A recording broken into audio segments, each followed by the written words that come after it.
Okay, so this is a figure that should be familiar to you guys. It was in the last lesson. On the x-axis, we have the regions of the kidney as you go from outer to inner. So we have the cortex, the outer medulla, and the inner medulla. And you can see that as we go from the cortex to the inner medulla, the osmolarity goes up. The concentrations of sodium chloride and urea all go up. Okay?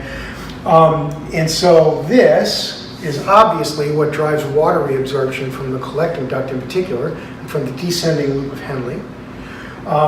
And so it is relevant to study what maintains this osmolarity in the inner medulla and this gradient for osmolarity as you go from the cortex into the medulla. There are three essential elements. We'll go over each one in turn. First, we have active transport of sodium into the medulla and the ascending loop of Henle. We have the arrangement of the capillaries, the vasa recta, around the renal tubules, and that favors maintenance of this gradient. And then we have urea recycling, which favors maintenance of that gradient. So let's take a look at these. Here's our sodium transport once again. And this is a fairly crucial factor. If, of course, you know the sodium is transported out via the sodium potassium 2 chloride transporter. And if you block that transporter altogether, the osmolarity drops in the medulla so much that what you end up doing is you end up urinating urine, which has the same osmolarity as plasma. You're not concentrating at all. So the ability to concentrate urine basically goes away if you inhibit this pump completely for long enough. Okay, so this is a really crucial factor in maintaining this gradient. All right. In terms of the vasa recta, this figure you might remember from the cardiovascular lessons. First of all, you should bear in mind that we have a relatively low rate of blood flow through the vasa recta. So no matter what, you don't have a really rapid flow of blood that's carrying plasma down into the medulla, and that where you have sodium being transported into the capillary and then rapidly carried away by the blood flow. Bulk flow isn't really an issue here. It's a relatively low rate of flow, and that helps maintain that gradient, and it helps keep you from washing away the sodium. Okay. Second of all, the arrangement of the capillaries, and this is probably of the two, this might be the most important. If we had noticed the vasa recta goes down into the inner medulla, and then it actually comes back up again out of the medulla and exits out of the cortex. Okay. If it didn't do that, if it just went down into the medulla and then exited like this, look what happens. As the blood comes down, we get deeper and deeper into the medulla, and as that happens, we have sodium and chloride going into the blood and water coming out. And so our osmolarity of our blood goes up and up and up and up, higher and higher, until we end up with 1200 in the inner medulla. So this means a lot of sodium and chloride. Now, if I just had a vein that exited the kidney there, all that sodium and chloride would be carried away and I would lose it all. And so I wouldn't be able to maintain a high osmolarity in the medulla for very long if that were the case. In fact, what really happens is this. We have this looping mechanism where the blood comes down and the osmolarity goes up, and you hit the inner medulla and the osmolarity is really high. But now we come back up again. And so all that sodium that came in is now leaving, and all that water that left here is going in. And we dilute our blood again up and up and up and up and up, and our osmolarity drops until by the time we exit in the cortex, the osmolarity is basically the same as it was in the plasma when it entered. Okay? So because of this arrangement, we gain sodium and chloride, and then we lose sodium and chloride. We have what's called, and you will remember, countercurrent exchange, which helps maintain that high concentration of sodium in the inner medulla. You're not washing it away like you would if this were the case. Okay? And finally, we have urea recycling.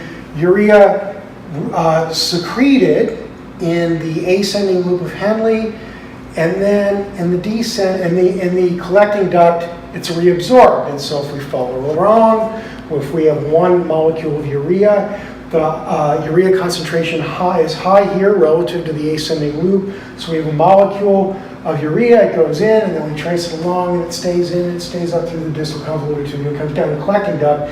And now remember, we're losing water out of the collecting duct. And as that happens, we're concentrating our urea, and our urea becomes very concentrated such that I have a higher concentration here than I do in the medulla, and so it's transported through a uniporter back out of the collecting duct and reabsorbed in this area.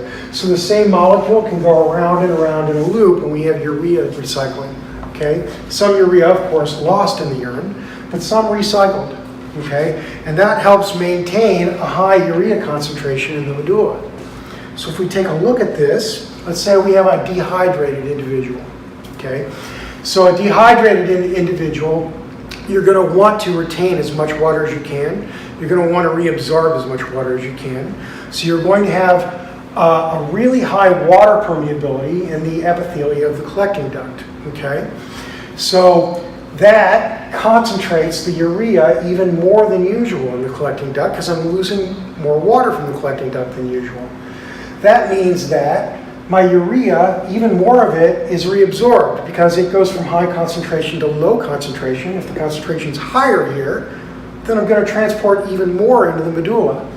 And if I transport even more into the medulla, that raises the medullary urea concentration and actually causes more water to be reabsorbed, let's say here in the descending loop and also in the collecting duct again. Okay? So the urea participates in increasing the water reabsorption. And so we have urea recycling maintaining that urea, and we have the urea concentration going up to help that reabsorption along when you're dehydrated. Okay?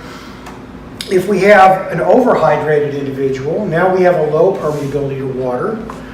My urea is dilute in the collecting duct, so I get less urea transport through my uniporter across this epithelial layer, less reabsorption, the medullary concentration of urea drops, and now I'm getting less water reabsorption here and here, and so my urea becomes, my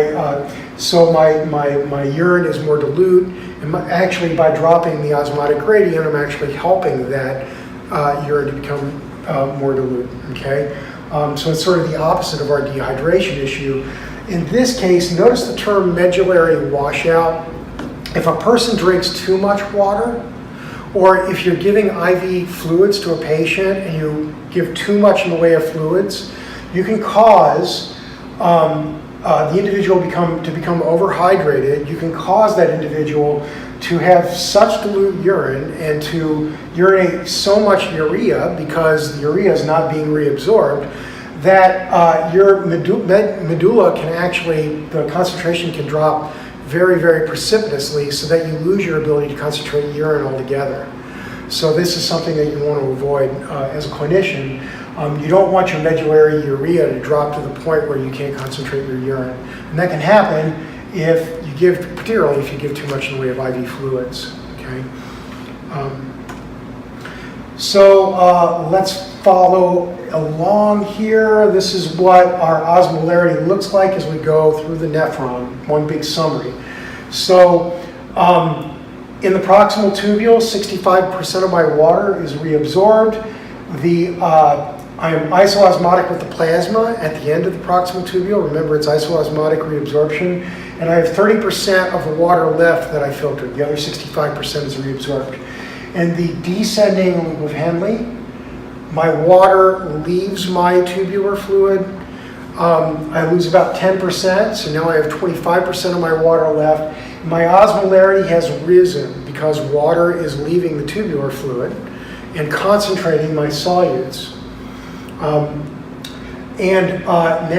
in the ascending loop of Henle, I'm not losing any water because that's water, it's a water impermeant loop. So I still have 25% of my water left at the end of that ascending loop. But notice what happened to my osmolarity, it dropped. And the reason it dropped is because I'm transporting sodium out of the tubular fluid at that point, okay? Through the sodium potassium 2 chloride transporter. My proximal tubule, my distal tubule also still water impermeant, still transporting sodium out, so my osmolarity still drops a little bit.